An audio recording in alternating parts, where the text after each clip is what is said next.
noloshu mar walba meel bay taagan tahay. Meesha maanta aad taagan tahay beri ma taagnaan doontid, waayo geed baxay meesha kama tid waad ka dhaqaaqi doontaa qaab kastaba oo ka dhaqaaqid, ama upward spiral aad noqonaysaa, micnaha qof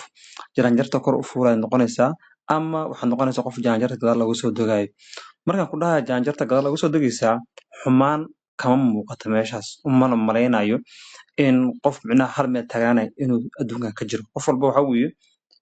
marna jaranjarta wuu fuulaa marna wuu kasoo degaa. qofkii micnaha hadii kale xoog saaro ama og meesha socdana aqri jaranjarta wuu fuulaa. Waxay la mid tahay oo yaraan saaxiibana u fasirayay, waxay la mid tahay gamuunka iyo qaansada. Markii gamuunka la rabo in meel dheer la gaarsiiyo oo qofka micnaha baashas haysto inuu gamuunka meel dheer u gaaro uu rabo, intuu saa u galiyo markiiba ma tuuro, muxuu sameeyaa wuu isla kala jiidaa. Wuxuu isku dayaa inuu gamuunkaasi qaansada si fiican gadaal ugu jiido si meel dheer u gaaro. Adiga marka haddii aad dareemayso xoogaha in nolosha si iska yara tahay,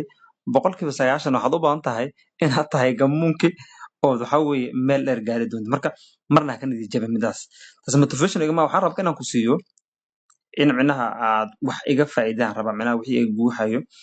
Nolosha waxay u kala baxdaa 3 leen weeye ama 3 box aan dhahno. Box waa mid cagaar ah iyo mid jaalle iyo mid casaan guduud. Midka ugu hooseeya waa mid guduud ah, midka ku xiga waa midka jaalla ah, midka ugu sarreeyana waa cagaar. Cagaar haddaan kasoo bilowno, cagaarku waa marka nolosha wax walba isugu kaa taagan yihiin, waxba ay kaa kala qaldaneen, isugu kaa fadhido, shaqadaadii, projectigaadii, mishaarkaada aad qaadatid, businesskaada kuu kala socdo, faa'iidada bisha micnaha project waxtaa ku samaysid. Dhahayna bisha aniga bil walbo $4,000 ilaa $3,000 inta u dhaxaysaan sameeyaa. waxba kaama qaldan adigu, micnaha typically waxba kaama qaldano. Greenka waa markaas nolosha markaas waxay kuu tahay 95% 98 kuu tahay, waa adiga wax weyn kaama maqan. Waxaad isleedahay wax yar xoogaha haddaan green card heli lahay wax noocaas. Dadka moogta markay xoogaha shilimaad yeeshaan oo xoogaha kor u socdaan, qofka wuxuu ku jecel yahay inuu wadamo kala tago, wax cusub soo barto, micnaha indhihiisa ku saaro, waxba iska jecel. Marka baasaboorkina waxaa laga yaabaa dee baasaboorada dee anaga aan haysano meel u badan inaysan noo micnaha noo suurtagelin laga yaabaa. Marka qofku wuxuu ka fikiraa waxa weeye inuu baasaboor micnaha ay kale dadka adduunka aqbalaya meel u badan haddaan heli lahaa wax noocaas. Dad badan waa dhalinyaro badan, rag waaweyn oo odayaal saaxiibanahay oo ragga micnaha milyaneer maanta waxa ugu badan micnaha waxa weeye ay ka shaqarsiiyaan shilimaadka ma shaqarsiinayaan, waxay ku leeyihiin baasaboor micnaha adduunkooda aqoonsi meesha rabo nooga degi karo oo inta maanta duuro aan soo qadeeyo, soo shaaheeyo, asxaab la soo kulmo, aan soo noqdo micnaha waxaasoo ka sheekeynaa. Marka greenka marka qaybta cagaarka waa midaas. Qaybta jaallaha waxa weeye qaybta jaallaha ii dambeyso leen iyo qaybta guduudka aan ku hormaro si micnaha aan iskugu keeno fahankaadana u fahmo micnaha meel dheer aan u gaarsiiyo. Qaybta guduudka waxa weeye waa qaybta struggle-ka waxa weeye aad hardamaysid, ka dhacay kadib aad ku jirtid, mar walba waxa weeye cidiyaha aad ku soconaysid, barnaamij mashruuc waxa isu keentid ay kaa kala daadanayaan, idea qofka u geysid uu kugu diidaa ku leeyahay waxaan ma shaqayn doonto. Halkaas marka waxa weeye shaqa aad ka shaqaynaysa mishaarkeeda kugu xumaada iskaga tagtay shaqa la'aan tahay, tu kale aad weydii aad tiri shaqadii waa ka tagayaa lacag yar akoonka igu jir shaqaan bilaabaya, shaqadii micnaha wixii isku gubteen kuu shaqayn weyday. Markaas waa marka nolosha micnaha qaybta leenka guduudka taagan tahay. Leenka guduudka yaa taagan. Marka leenka guduudka qaab loo gudbaa jira soo imaan doonaa. Marka markaas waxaad u baahan tahay in micnaha waxaad aad isku haysatid markaas aad wax dhan aad meel wada saaratid. Maxaan ku wadaa? Markaad guduudka taagan tahay waa marka idea-ga ugu badan haysid. Markaad guduudka taagan tahay waa marka waxa weeye maskaxaada waxa weeye idea-yaasha ugu fara badan ay ku soo dhacayaan.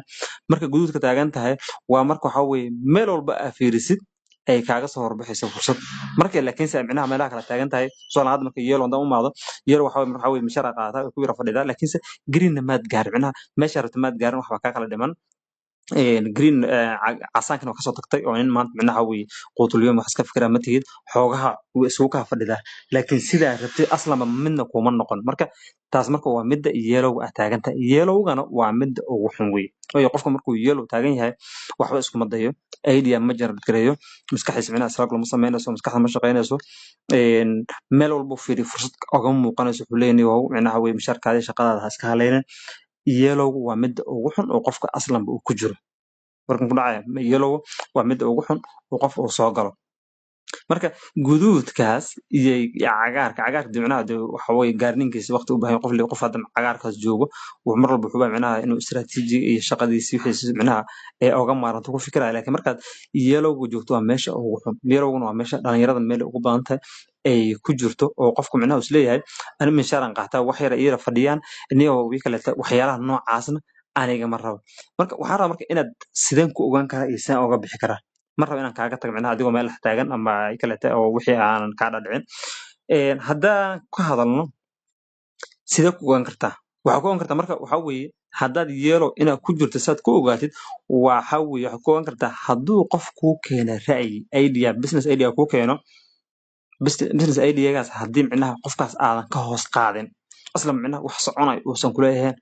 asleeda nin aniga wax ima quseeyaan qofkan ku dhinayo barnaamij noocan ah baryahan jiro socdo ama markaan hadii la sameeyo fiicnaan lahayd oo mustaqbal dambe meel aaye ay keeni doontaa markuu qofku dhaho hadda ideas markiiba rejection maskaxda ay soo sameyso yellow zone baa ku jirta taas waa inaad ogaataa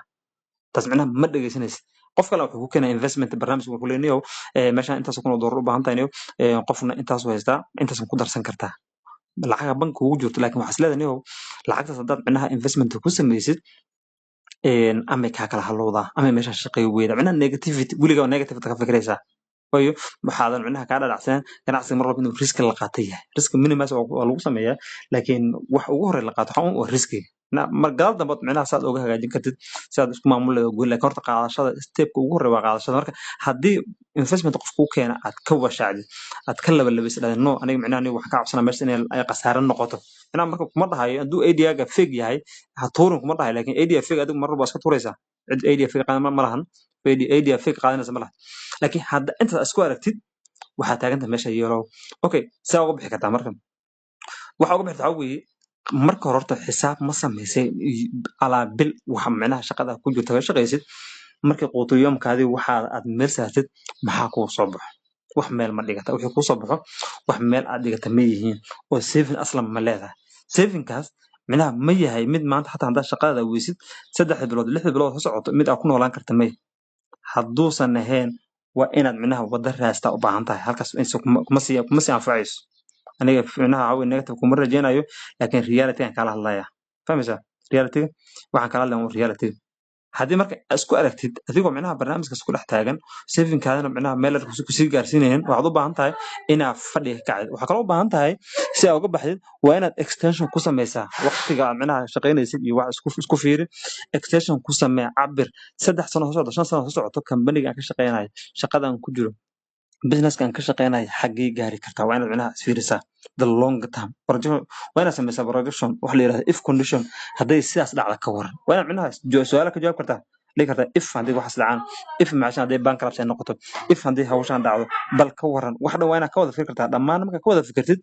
markaas yaa waxaa kuu soo baxayso waddo sax oo qaadi kartid oo ku anfacayso fahmaysaa wado ku anfacayso yaa markaas kuu soo baxayso ana micnaha waxaan ku siinaya veeg maaha micnaha waxyaala kor aan kaaga taabana maahan laakiin haddii aad dhaqan gelisid oo real time u dhaqan gelisid 100% aan waxaan hubaa intaan kuu sheegayo real time ani arki doontid true experience waxaan kusoo arkay tahay adigana aad ka faa'iidaysan doontaa taas aniga kuu hubo qof iga dambeeyana taas weydiin maysid